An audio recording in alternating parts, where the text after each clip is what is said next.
Mene santé, mene cho. Mbaba mouhon, maison des artisans et des planteurs là. Mene mou hen kebi, mene mou yako. Ake mene mou na sempe, na sen ema le kon monoshi akunda titi monohon bishike. Non kay le yimune le bishike. Mon pon na sen benou. Mais na sen quand pe ma le kon mon ha ho, mon men ho. Et mon ouye, mon effort, men fin. Ake ouye kekeye. Men effort, mon fin, mais mon ouye. Mais mon ouye parce que aki le akunayi anobenon achie. Ima le kon ayala kon tababa abebshike. Ake abokansa ke. Na mais ase hon bishike non c'est ça que bokan. Abe zepen. Ake yema bofa ba développement. Ake dube anoche ben akuna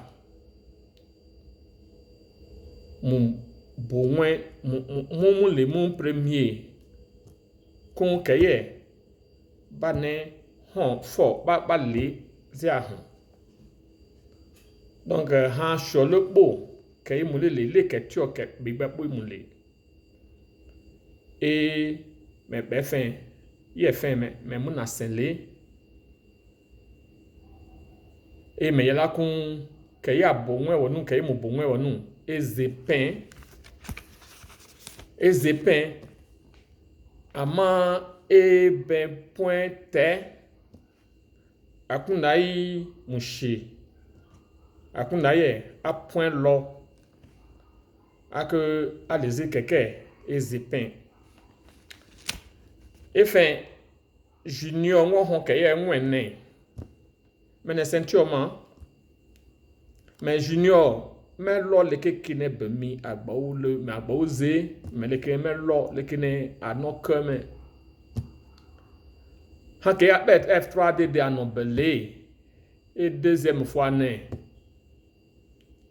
ake ozi han tableau be et le jeune ne ake fin me junior de kine me hon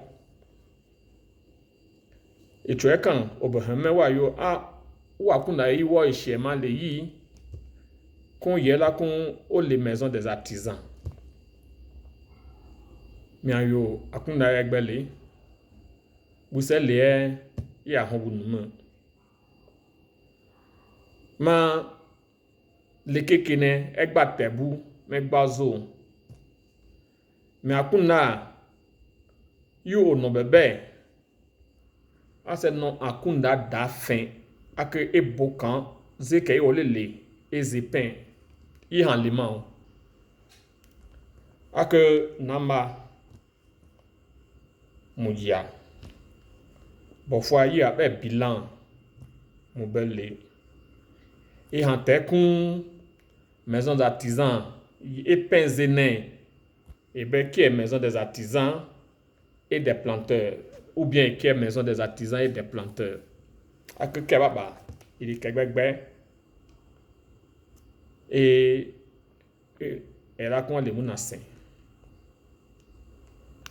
na me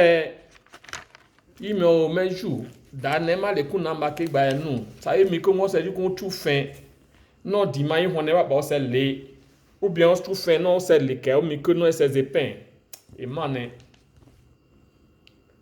Hale obligé nama se ju kon zepen han le ke obligé que rap bishike hada bishike ake muse sabi musa hon bishike bofwa ba yo et pon règle pon keke a les non musa hon bishike non penze ou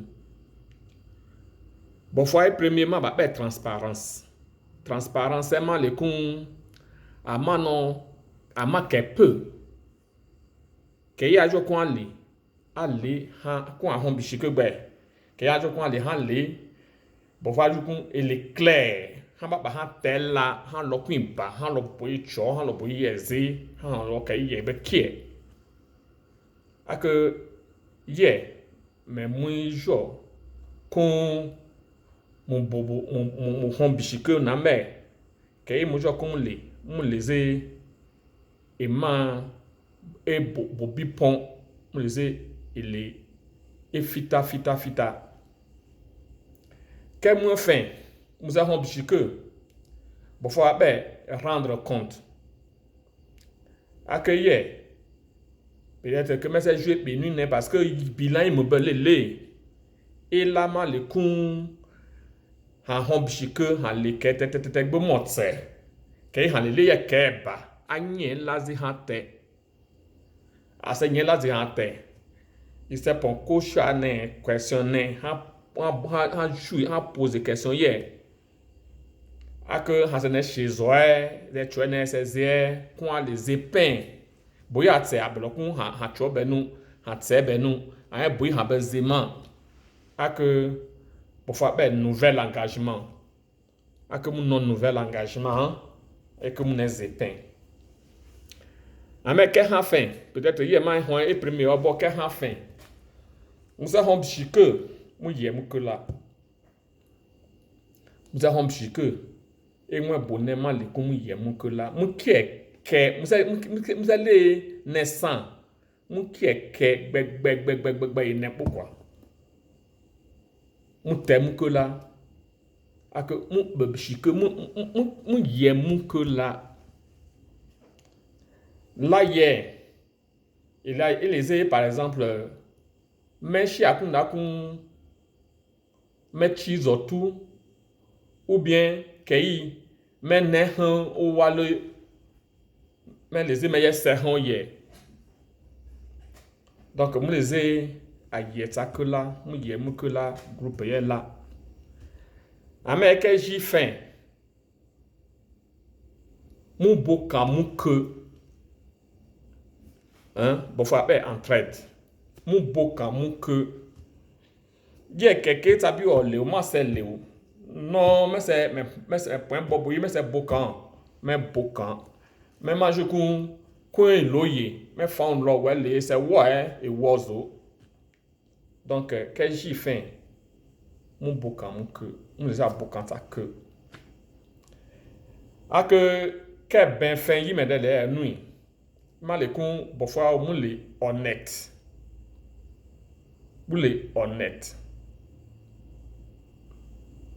honnête lo kun mutela amazo beshi amata bilala kun kay menebe adu menebe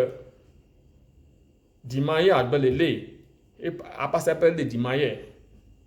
e ble e ko ake ase jou ben benu ne mais e keb yi me o mena hon pema a e dernier yi me o mena tienne ima le kun ha ma fin boko ya be chine ça ba jo kun ye penze bi nu quoi ake me shi akunda ne chinois mi anke ma ale le no ma keke no penze ake la fa la me he kun chinois ok le kin et ma le kun bon faut perdre la face ça dit que kei les non buse ne ko buse ye moins fond ne ko chinois ba enele ba mal le kene quoi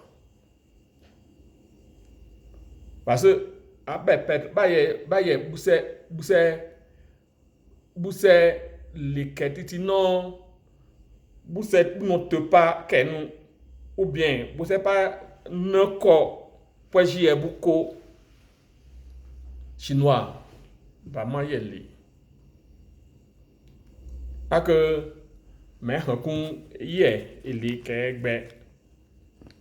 ke egbe ma le kun fa kan aptu an kun na sise te anoke nu ba ju kan e obo kan mu ama anoke ba obo kan pa gbe ye shika le o aneze mu kwa na le ke inu igbe ake ane ake ashi apa na le ke ake isele nu sabi bon bule bu se pon won fi kun bule noko bu passe noko donc chinois ba ke ye eli ba kinki e fait mal les ba ta hom bishike ba gba shika fu bishike shika gbagba fu bishike ba nezo ko ase nezo ko ke o se kun nele o nele mo se nele o hon shika o ne benono o le tout o le en sorte que shika ye e benono ake e de sabi fashion donc mo le zi ashakunda beke me yela ko me jouer c'est ma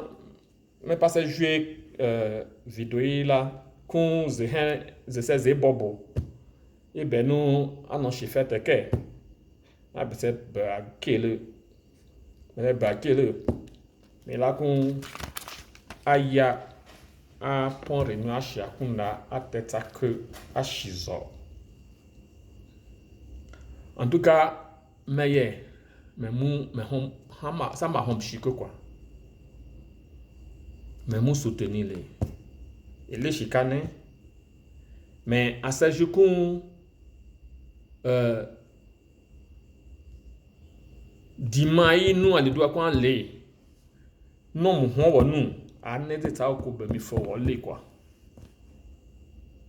kwa le que machine ke nu no ane ze mu no mu ne le dima no mu hashika ye ma akunda she mese zemu shika mese no shika zemu